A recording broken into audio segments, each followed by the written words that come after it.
La ciencia moderna ha hecho descubrimientos muy interesantes en un lugar inesperado, tras los viejos muros de este convento. La vida de estas religiosas ha aportado una nueva luz sobre la enfermedad del Alzheimer. Estas monjas están dispuestas a prestar un valioso servicio. Han donado sus cerebros a la ciencia. Algunas de estas hermanas se mantienen sorprendentemente lúcidas. Están desafiando al Alzheimer. Y además su vitalidad rebate las aceptadas teorías sobre cómo se produce la demencia.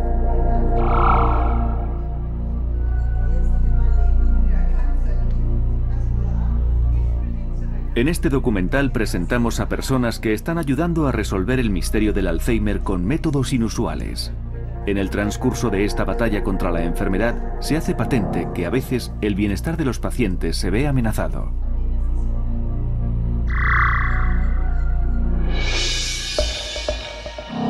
El misterio del Alzheimer.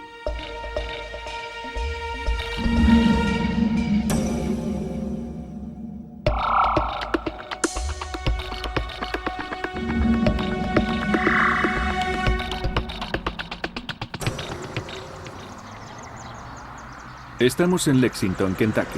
Fue aquí a principios de los 90 donde comenzó una investigación que se ha hecho famosa. Se la conoce como el estudio de las monjas. Este es el Centro Gerontológico Sanders Brown, dirigido por David Snowdon, profesor de neurología y un reconocido experto en Alzheimer. Estas manoplas fueron confeccionadas por una monja de 104 años, la hermana Mathia, una de mis preferidas. Durante casi toda su vida adulta tejía diariamente un par de manoplas para los pobres. Una mañana, cuando estaba en el convento, me dijo, ¿de qué color le gustarían unas manoplas? Y unas horas después encontré una bolsa marrón en mi habitación del convento con esto dentro. David Snowdon hizo algo que ningún otro investigador geriátrico había hecho nunca. Se fue a un convento, concretamente al School Sister of Notre Dame de Minnesota. Snowdon quería investigar la demencia científicamente. Las monjas resultaban perfectas para este estudio debido a su avanzada edad. Una de ellas atrajo la atención de David Snowdon, la hermana Mathia Gores, descendiente de alemanes. Era una persona extraordinaria en todos los sentidos. Llegó a vivir hasta los 104 años. Mi relación con ella se forjó a lo largo de 15 años. Estaba llena de energía. La última vez que fui a visitarla, ella ya había cumplido los 104 años. Recuerdo que fui a su habitación y no estaba allí. Pregunté a una de las hermanas y me dijo, ha bajado al cuarto de enfermeras, está organizándolas. Era una mujer estupenda, con mucha vitalidad. Normalmente las personas que llegan a vivir tantos años poseen un cierto nivel de energía que, en parte, es lo que les ayuda a vivir más tiempo.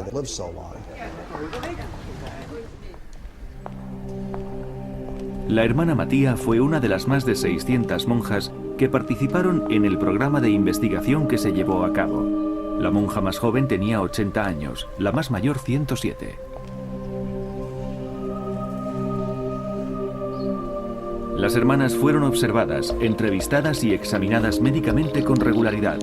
David Snowdon les hacía test psicotécnicos, pruebas para analizar su memoria y capacidad mental. Mathia siempre obtuvo buenos resultados y, a pesar de su avanzada edad, no mostró ningún signo de Alzheimer.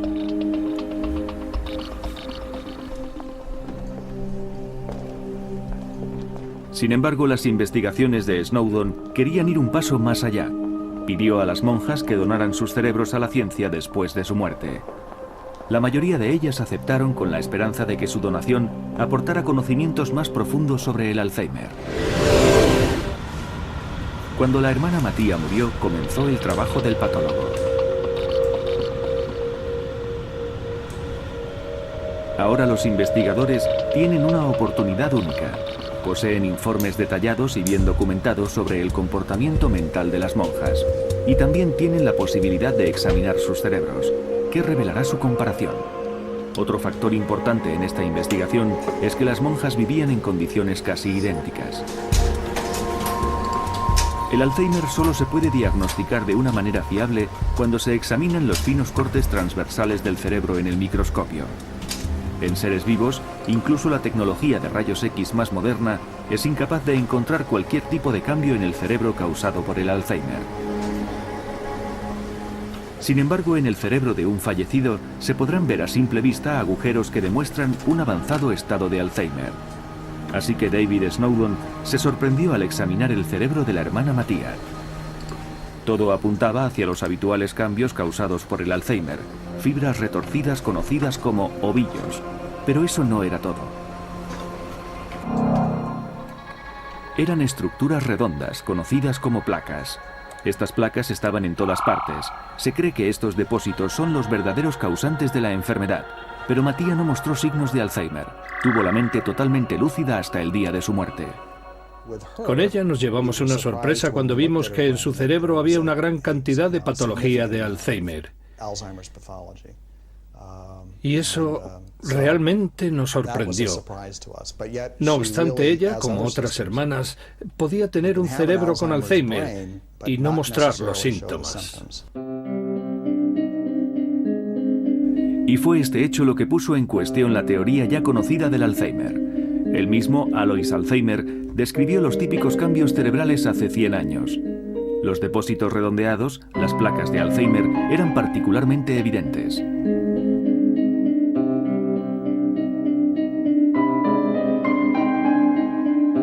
Alois Alzheimer los encontró en el cerebro de August Deter. Este paciente murió con demencia severa.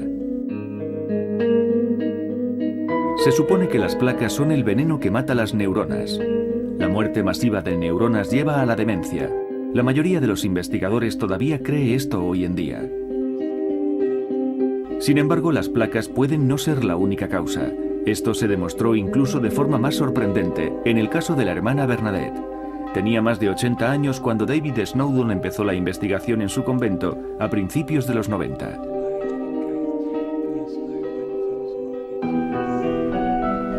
La hermana Bernadette tuvo una gran formación académica. Fue a la universidad y obtuvo un título de posgrado.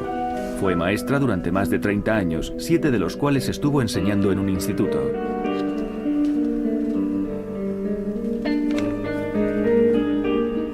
Snowdon le hizo los primeros test de memoria cuando tenía 81 años. Y tenía 84 años cuando realizó el último. En esa época, Snowdon no se imaginaba que ella sería un caso muy especial.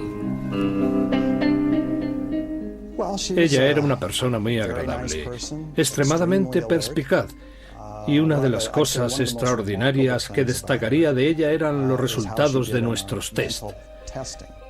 Tenía una gran memoria. Los resultados que obtuvo fueron muy buenos.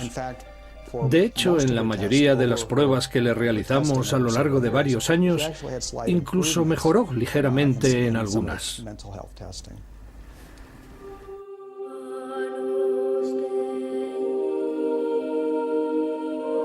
La hermana Bernadette murió de un ataque al corazón de manera inesperada a la edad de 85 años.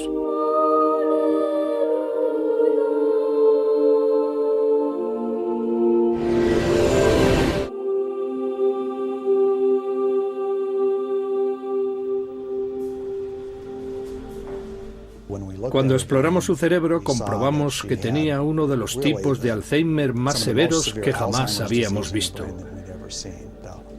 A nivel médico y clínico, su grado de Alzheimer era de los más elevados. Tenía el gen del Alzheimer, su cerebro sufría la enfermedad que estaba muy avanzada. Pero en las 3 pruebas anuales que le hicimos a lo largo de 4 o 5 años no apareció ningún indicio de los síntomas de Alzheimer. Siempre dio muestras de su inteligencia. Al principio pensamos que nos habían enviado el cerebro equivocado, pero en realidad después vimos que era el ejemplo más claro de cómo alguien resiste a la enfermedad. Es como si una persona sufre un terrible accidente de coche y sale de él sin un rasguño. Aquí están mis pastillas. Pero casi todos los pacientes sufren los efectos de la enfermedad. Necesitarían una ayuda rápida de los investigadores, pero la mayoría de ellos se siguen centrando en las placas. Voy a poner mis gafas aquí. Dímelo solo si te llamo preguntándote dónde están, porque normalmente no las dejo ahí. ¿Estás buscando algo? Sí, tengo que llevarme mi bolsa de maquillaje. Tu bolso de maquillaje está en la bicicleta. ¿Realmente quiero ir en bicicleta? Sí. ¿Me he olvidado el monedero? No, lo he guardado. Martina Peters tiene 42 años y está en la primera fase del Alzheimer. ¿En la mochila? No, no está en la mochila, ya te lo he dicho.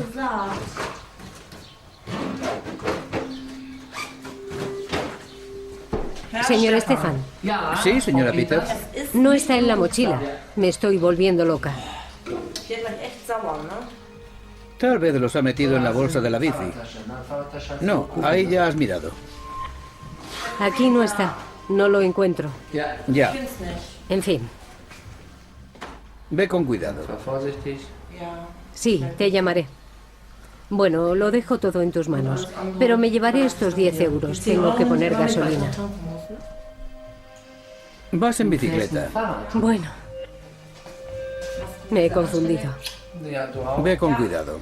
Vale. ¿Es por ahí? Hasta luego. Vas a llamarme, ¿no? Sí, lo haré. Te quiero. Yo también. Adiós, saluda a todo el mundo. Y no te olvides de limpiar aquí, está un poco desastroso. Sí, sí. Hasta luego. Hasta luego.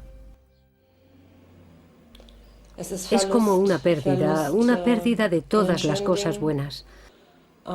Ves lo rápido que todo se convierte en efímero.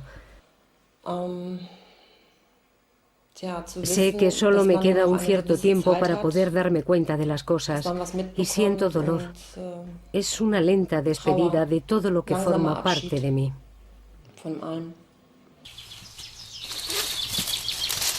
Martina padece un tipo de Alzheimer que es hereditario. Los afectados se enferman a una edad muy temprana, a veces incluso con 30 años.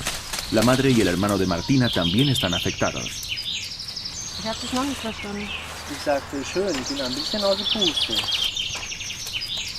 Hasta hace 2 años trabajó como florista, pero luego tuvo que dejar su trabajo. Ya no podía recordar nada, ni los pedidos ni las sumas de dinero.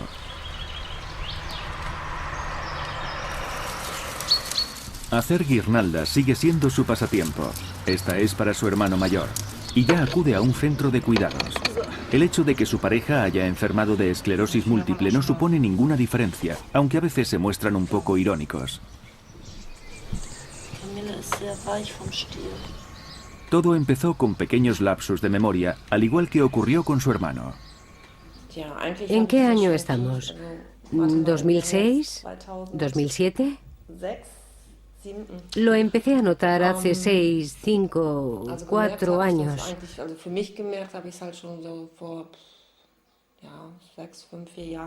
No sabía que era una enfermedad hereditaria. Mi médico lo sabía, pero como le dije que me suicidaría si me diagnosticaban Alzheimer, no me lo dijo. Tal vez fue mejor así. Martina hace todo lo que puede para retrasar esta enfermedad degenerativa.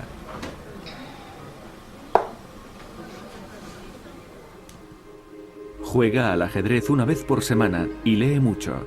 Trata de estar mentalmente activa. Algunos científicos piensan que es muy efectivo. El Alzheimer es una enfermedad que afecta a la memoria.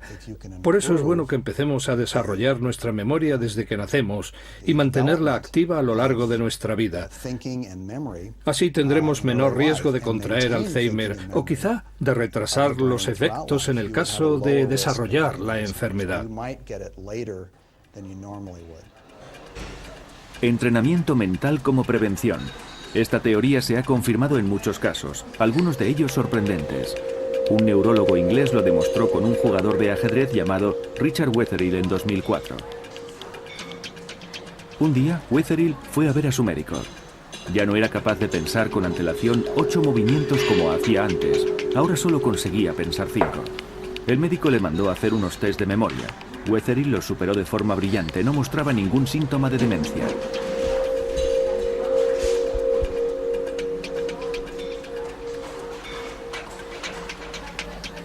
Richard Wetherill murió inesperadamente poco después y se le realizó una autopsia. El patólogo encontró su cerebro repleto de placas. El diagnóstico fue sorprendente. Estaba casi en la fase más avanzada de la enfermedad de Alzheimer. El mismo diagnóstico que algunas de las monjas. Parece ser que los músicos también consiguen retrasar los efectos de la demencia. En ciertas áreas, sus cerebros son más grandes. Neurólogos suizos descubrieron que son estas áreas las que probablemente se degeneran más con la edad.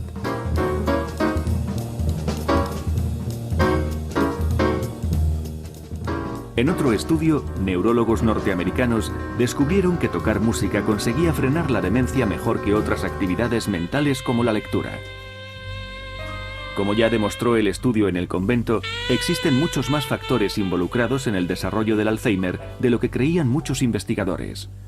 Músicos como el saxofonista de 84 años, Charlie Mariano, pueden beneficiarse de haber desafiado a sus cerebros durante décadas.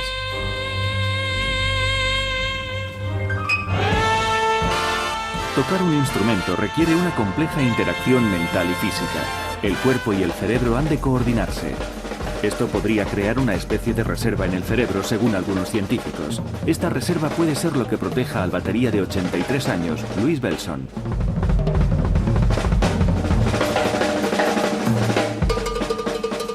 Pero ¿qué ocurre realmente cuando alguien desafía al Alzheimer? ¿O cuando alguien se ve afectado por la enfermedad? Investigadores alemanes están analizando estas cuestiones y se han encontrado con algunas contradicciones. Los sujetos estudiados por estos científicos no son personas, sino ratones.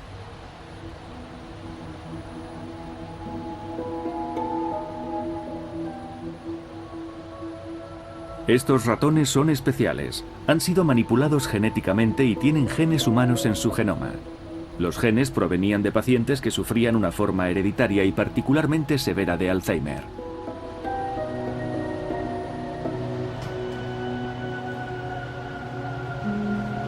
El resultado del estudio de estos animales puede suponer un gran avance para los investigadores, y por ese motivo han sido criados bajo una estricta seguridad y completamente aislados del mundo exterior. Los científicos quieren prevenir cualquier infección por bacterias y virus. Thomas Bayer tiene que cambiarse como un cirujano antes de operar, cuando saca a los ratones de sus jaulas.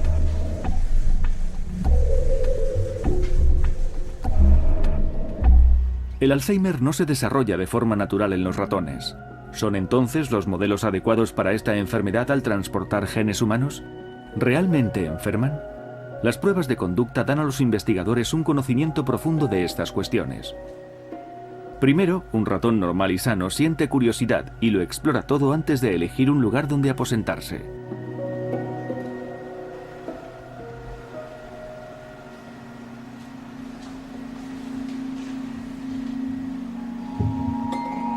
Luego, un ratón con Alzheimer.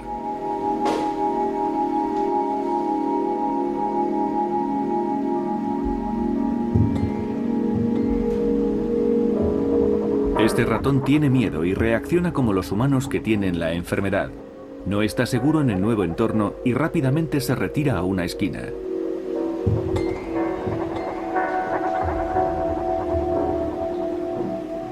Thomas Bayer considera cruciales estas pruebas. Experimentar con ratones con Alzheimer que muestran los mismos síntomas que los humanos. Someten al ratón sano a un nuevo experimento. En estas aguas teñidas, los investigadores pueden recoger detalladamente los movimientos con una cámara. Su comportamiento es el normal. Explora con curiosidad cada rincón del entorno desconocido.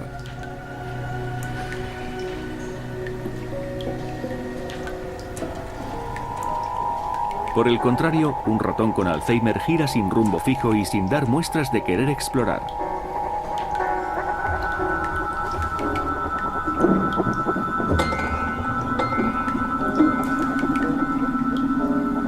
Los investigadores no tienen duda. Este ratón tiene Alzheimer. Muchos de los experimentos que hemos realizado son muy significativos y, curiosamente, los resultados son más obvios cuando han perdido un gran número de neuronas. Eso tiene lugar cuando el ratón tiene 6 meses.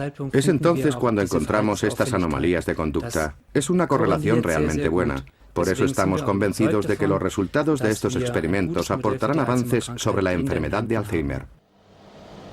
Las preguntas claves son: ¿qué ocurre en el cerebro del ratón? ¿Se hacen visibles depósitos en forma de placas? ¿Destruyen tanto el cerebro que provocan demencia? Primero, Thomas Bayer corta el cerebro del ratón en láminas superfinas, solo de unas milésimas de milímetro de espesor. La gran ventaja con los ratones es que, a diferencia de los humanos, sus cerebros pueden ser examinados en cada una de las fases de la enfermedad. El siguiente paso es importante en la investigación de la causa de la enfermedad. Las secciones del cerebro deben teñirse.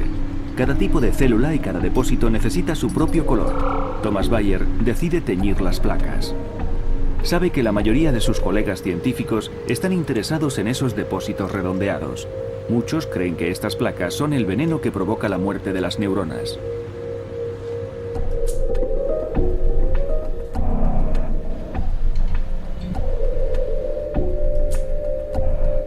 ¿Dónde están las placas en el cerebro? ¿Y dónde mueren las neuronas? Bayer también observa algo que contradice las teorías sobre el Alzheimer. Las placas están ahí, pero las neuronas mueren en otra parte.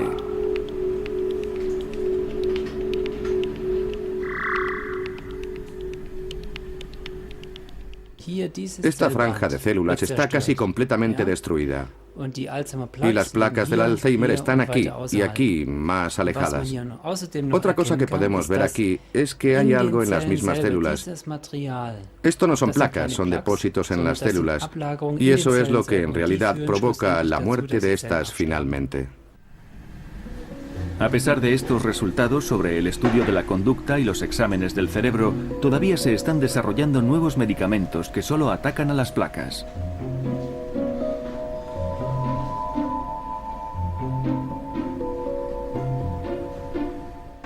En nuestros experimentos con ratones, las placas son responsables de la pérdida del 10% de las neuronas.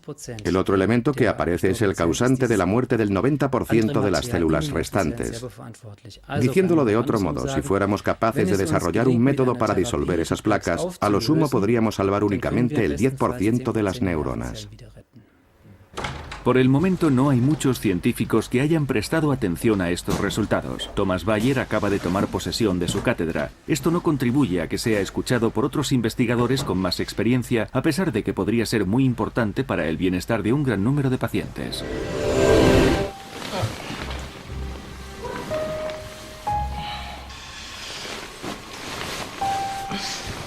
Si no mirara su teléfono móvil cada mañana, Martina Peters no sabría qué día de la semana es. Necesita ayudas como esta para poder manejarse en su vida diaria.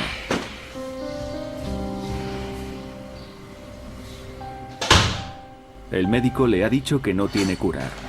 No tiene ninguna esperanza de que aparezca algún medicamento milagroso. Es realista.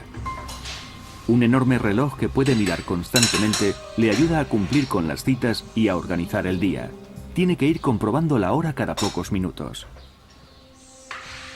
Se le ha recetado una medicación especial para ayudarla en su concentración, pero Martina sabe que estas pastillas solo pueden retrasar, no prevenir el deterioro de su cerebro, algo que percibe día tras día. He hecho cosas como esconder dinero, aunque lo he encontrado un tiempo después. Eso es algo bueno, claro, porque así he tenido 10 o 20 euros más. Pero estas cosas van en aumento, y si no tuviera ciertas personas cercanas a las que puedo llamar y decirles dónde voy a poner las cosas, si pongo esto aquí o allá, estaría perdida.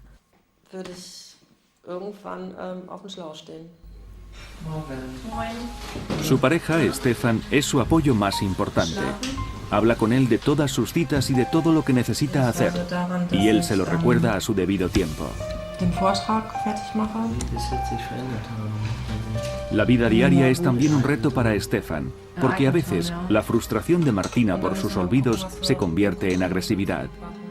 Pero ¿cómo se supone que puede alguien afrontar el diagnóstico de Alzheimer, especialmente si tiene solo 42 años? Cuando me diagnosticaron la enfermedad, ya puedes imaginar mi conmoción. Primero pensé, ¿qué voy a hacer?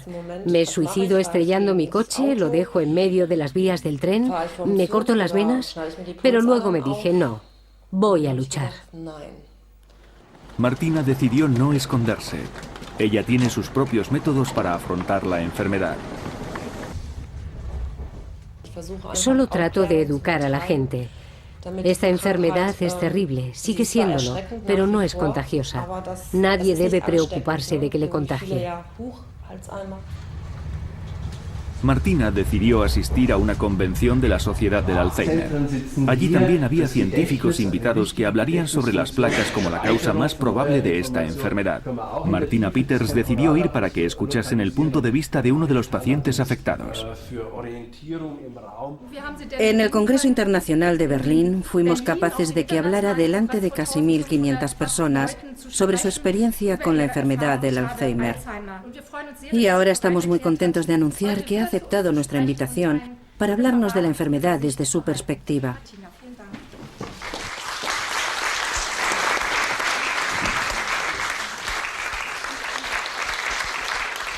Damas y caballeros, amigos enfermos y familiares, para aquellos que no me conozcan, me llamo Martina Peters. Estoy muy feliz de que me hayan dado la oportunidad de hablar aquí para animar a otros que sufren de demencia y para dar algunos consejos sobre la vida diaria. Mi médico me confirmó el diagnóstico por teléfono. El diagnóstico es Alzheimer. Por teléfono. Mi opinión es que eso no estuvo bien. Quiero daros un consejo. Acudid siempre a la consulta con alguien cercano. Los asistentes saben que es muy poco habitual que alguien con Alzheimer admita tan abiertamente que padece la enfermedad. Con frecuencia los enfermos sienten vergüenza. Os lo aseguro, son mucho más fuertes de lo que creen.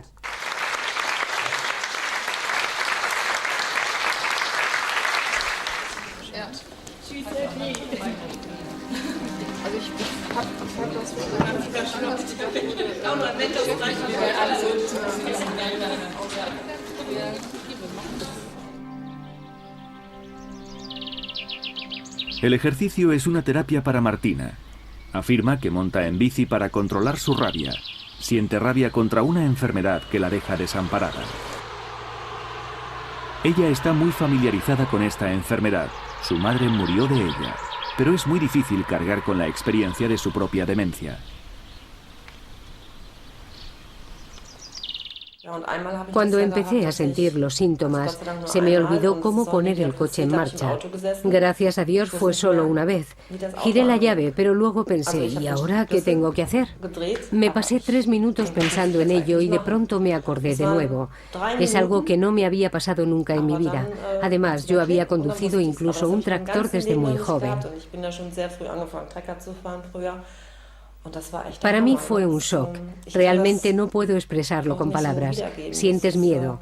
En ese momento te entra pánico. No podía dejar de llorar. Pero Martina posee un espíritu luchador. No quiso que su enfermedad le afectase negativamente y buscó trabajo como voluntaria en un centro para mayores. Puede que sea una visión de su propio futuro. Aquí es donde quiero estar cuando no pueda valerme por mí misma, dice.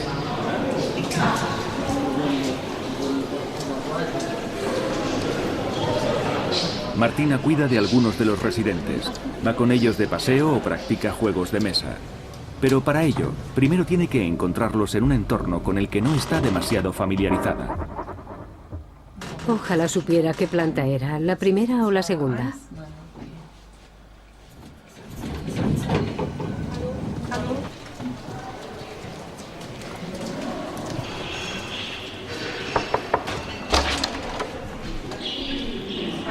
Hola, ¿hay alguien en casa? ¿Hay alguien? La persona a la que viene a ver no está en su habitación, tal como esperaba Martina. Una situación trivial, pero que a ella la confunde. Elizabeth no está aquí.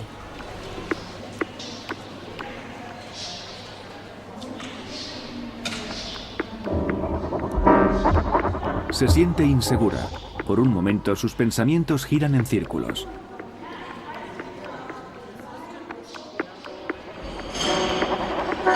Este comportamiento es típico de los que sufren demencia cuando experimentan algo que no les es familiar. Es una consecuencia de los cambios en el cerebro. Cuando se tienen problemas de memoria, el cerebro ya está dañado.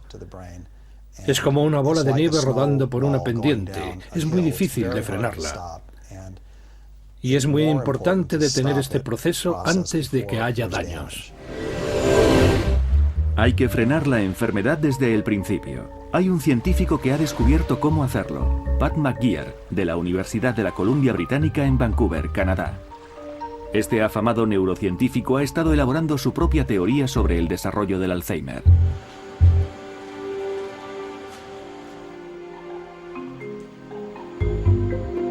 Sus estudios también contradicen las teorías más extendidas. El método que eligió para teñir muestras de tejido demostró ser clave en un descubrimiento inesperado. Generalmente teñía los segmentos de cerebros infectados con tintes habituales para hacer visibles las placas. Pero un día probó un tinte nuevo. En principio estábamos investigando si podría ser o no una infección vírica, ya que era lo que se barajaba en aquella época, principalmente el virus del herpes. No pudimos encontrar evidencia del virus, pero algunos expertos en inmunología decían, buscad ese marcador del sistema inmune HRLDR. Y lo hicimos. La primera vez que vi un trozo de cerebro teñido con este marcador del sistema inmunológico, casi me caigo del taburete, porque ahí estaban esas células. Era espectacular. Nunca habíamos visto nada así. Sin embargo, lo que vio por el microscopio no eran las placas que se ven siempre. Vio una gran cantidad de células cerebrales específicas conocidas como microglias. Estas células solo se encuentran concentradas en ese número si el cerebro está inflamado. Pat McGeer decidió investigar en la biblioteca. ¿Nadie había visto antes estas particulares células en el cerebro de un enfermo de Alzheimer? ¿Podría ser quizá el Alzheimer una inflamación del cerebro? Finalmente encontró un artículo científico de 1919. Hablaba de las células microglias en los cerebros con Alzheimer. McGeer se dio cuenta que su colega había llegado a la misma conclusión 90 años antes.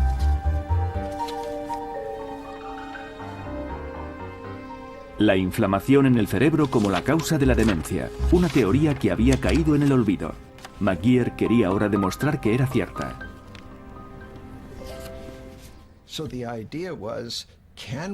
Lo que quería era encontrar casos de pacientes que habían estado tomando agentes preventivos, como antiinflamatorios, para otras dolencias distintas al Alzheimer, pero que habían mejorado de esta enfermedad. Y entonces empezamos a examinar y buscar enfermos que sufriesen artritis reumatoide, porque esta es una patología de las articulaciones muy devastadora que aparece antes que el Alzheimer, y por lo cual los pacientes toman una gran variedad de antiinflamatorios. Los toman para hacer frente al dolor que sufren. Si una inflamación era la causante de la enfermedad del Alzheimer, unos antiinflamatorios corrientes usados para tratar el reumatismo, por ejemplo el ibuprofeno, podrían servir también contra el Alzheimer. Pat McGeer habló con reumatólogos expertos de todo el mundo y les preguntó si tenían pacientes que tuvieran problemas reumáticos y que además padeciesen la enfermedad de Alzheimer. Me dice que no tiene ningún caso, pero lleva años tratando a pacientes y seguro que debe haber alguien que más tarde haya desarrollado la demencia. Muchísimas gracias. Al principio nadie le creía, pero consiguió encontrar un reumatólogo que había tenido un paciente de avanzada edad con Alzheimer. Doctor, me han aconsejado que le llamara porque lleva muchos años ejerciendo como reumatólogo. ¿Tiene algunos casos de este tipo? ¿O tiene algún informe sobre ello? Siguió sin obtener resultado, pero también sabía que sus colegas no se tomarían en serio una encuesta telefónica. Necesitaba informes clínicos. Tenía que encontrar a un médico que hablase en sus informes sobre pacientes con enfermedades reumáticas que sufrían otras enfermedades. Finalmente tuvo suerte. ¿Tiene informes? Eso es estupendo. Muchísimas gracias. Me pondré en contacto con usted pronto. En ese momento surgió la posibilidad de examinar a un grupo de pacientes con reuma y con Alzheimer que habían tomado antiinflamatorios y podíamos comprobar cómo habían desarrollado esta enfermedad. Y pudimos comprobar que los antiinflamatorios funcionaban. Puede que no sea muy agradable padecer artritis reumatoide, pero la medicación protegerá tu cerebro. Esta investigación tuvo una gran repercusión entre la comunidad científica. ¿Podrían unos medicamentos tan económicos y asequibles como el ibuprofeno y el diclofenaco frenar el Alzheimer? Hace falta investigar más, pero Pat McGeer es optimista. Esto es una luz de esperanza para la gente. Pero la pregunta que surge ahora es, ¿la gente que no sufre artritis reumatoide debería tomar antiinflamatorios como prevención? Y basándonos en lo que conocemos sobre el cerebro y lo que hemos observado a nivel epidemiológico, mi conclusión es que obviamente sí. Lo que Pat McGeer no sabe es qué antiinflamatorio y qué dosis recomendar. Los medicamentos como el ibuprofeno han sido probados ahora en ratones como tratamiento para el Alzheimer, pero no ha habido ensayos clínicos a largo plazo. Pat McGeer no ha conseguido los fondos necesarios para realizar su investigación. No hay una sola empresa en todo el mundo interesada en invertir en sus estudios. La razón fundamental es que si se utilizan medicamentos ya conocidos, la patente es la misma y eso disminuye los beneficios de las farmacéuticas de manera muy ostensible. Las primeras pruebas con animales demuestran que los avances podrían ser importantes. Investigadores alemanes de la Universidad de Münster han estado mezclando ibuprofeno con la comida de los ratones. Sus ratones de Alzheimer modificados genéticamente. Esto es una prueba de memoria en la que el ratón debe de encontrar una plataforma en el agua. El ratón sin duda lo hizo mejor después de que le suministraran un antiinflamatorio. Pero la industria farmacéutica prefiere no desarrollar una medicación para el Alzheimer basada en los resultados de este estudio. No les interesa. Mientras tanto, la industria está invirtiendo millones en la clínica universitaria Charité en Berlín. La clínica participa en un proceso de investigación médico que realiza la compañía farmacéutica norteamericana Wyeth.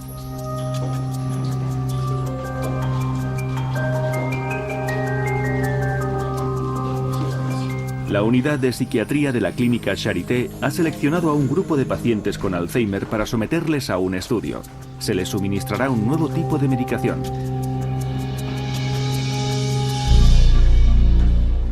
Se trata de una vacuna contra las placas del Alzheimer, esos depósitos que según las teorías convencionales provocan la enfermedad.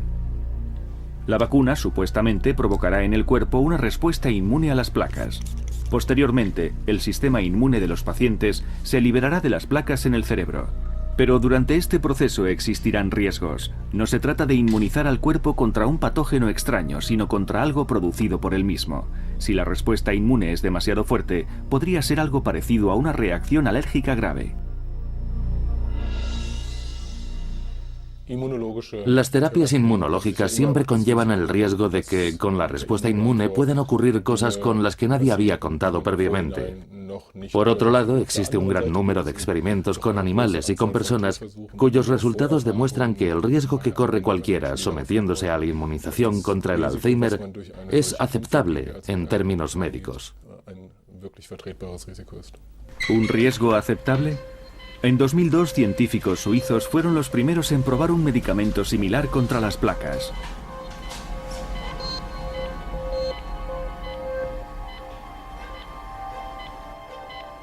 Pero el experimento de inmunización tuvo que ser suspendido. De los 300 pacientes, 15 sufrieron una inflamación del cerebro que puso en riesgo sus vidas. Evidentemente, su respuesta inmune fue muy fuerte. Para 2 de ellos, la ayuda llegó demasiado tarde. La vacuna para el nuevo experimento ha sido modificada y sintetizada de nuevo, pero eso no ha tranquilizado a los críticos. Se entra en un territorio sobre el que no tenemos el suficiente conocimiento para saber cómo conseguir que funcione algo así.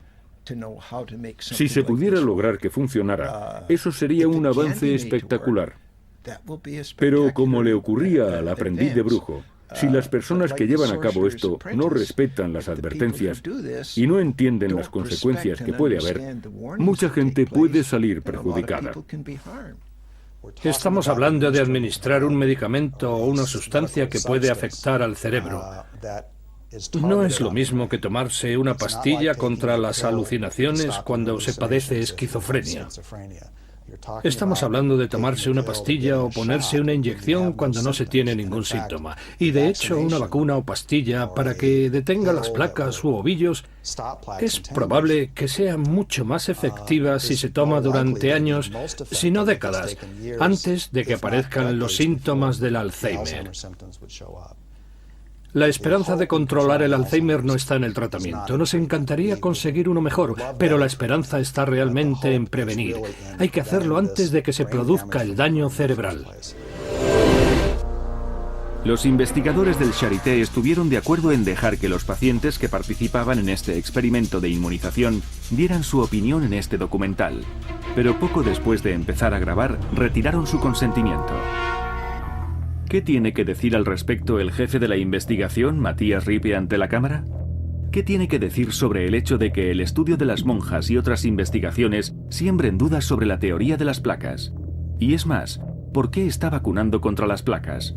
El profesor Riepe nos dio sus respuestas, pero posteriormente nos prohibió que las emitiéramos. Una posible explicación a este secretismo puede que se encuentre en este fax. Wyeth, el fabricante de la vacuna, se lo envió al científico jefe del estudio poco antes de grabar su intervención en el documental. En él dice textualmente: declaraciones y comentarios a terceras partes, incluidos los medios, solo podrán hacerse después de un acuerdo previo con Wyeth. Parece que alguien tiene miedo a las preguntas comprometidas, ya que el desarrollo de esta cara vacuna tiene que quedar amortizada lo antes posible. Las empresas farmacéuticas no quieren que se utilicen medicamentos ya patentados, aunque pudieran ser más eficaces. Se hacen ensayos clínicos con medicamentos que llegan a ser muy caros. Si dependes de empresas cuyo objetivo es ganar dinero, prefieren que se hagan estudios con medicamentos nuevos. De esta manera obtienen mayores beneficios. Muchos de los medicamentos ya patentados son mejores. ¿Y por qué son desechados? La razón es porque son demasiado baratos. Es una explicación muy simple. Martina está tomando una medicación experimental contra el Alzheimer. Su memoria y concentración han mejorado temporalmente.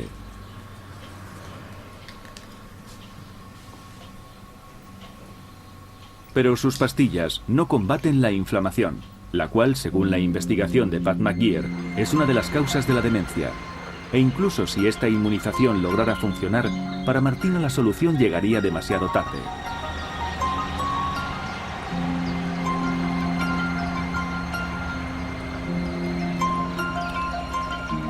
Hay más de 3 millones de enfermos de Alzheimer en Europa esperando un medicamento que pueda ayudarles a combatir su enfermedad. Muchos de ellos solo quieren que la industria farmacéutica deje de ignorar algunas investigaciones que podrían descifrar el misterio del Alzheimer.